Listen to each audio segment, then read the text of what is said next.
I know Charles is a very sensible man, but I also know he likes to have fun. True.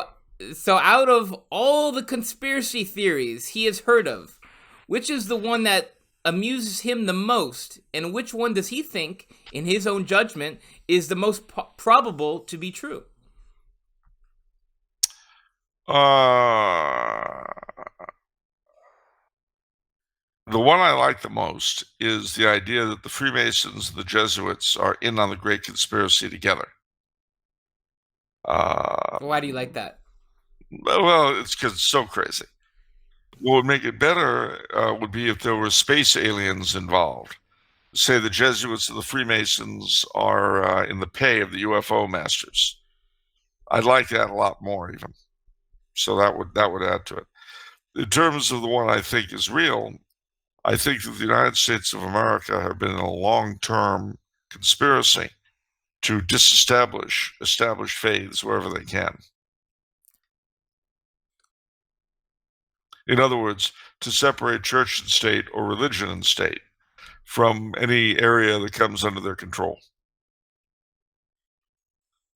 Kind of like the Southwest when we got it from Mexico, Cuba, the Philippines, Hawaii, Puerto Rico, Japan, for that matter. We've always supported separation of religion and state. I think that's one conspiracy I definitely believe in. I mean, believe that it exists. I don't agree with it. Is that a conspiracy, or is that just fact? Why can't it be both? Well, is anyone actually denying that and saying, no, we don't do that? Well, they can't.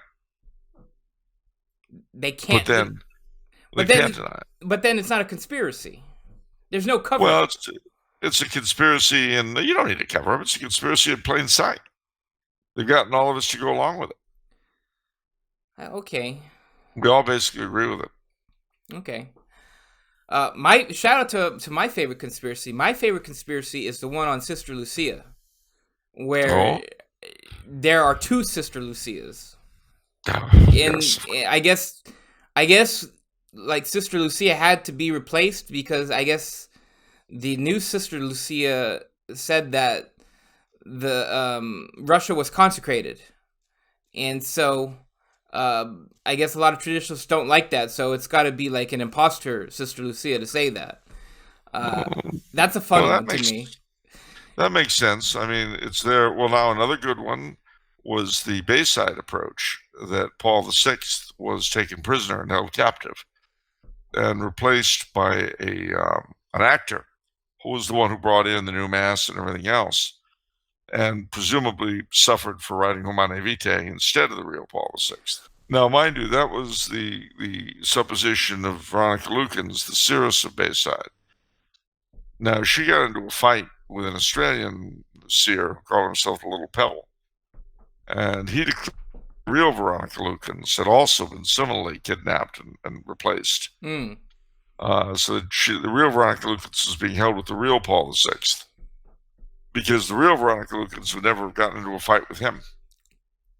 Ah, yeah. I know you're a fan of Bayside. Always. It's the only false apparition I believe in.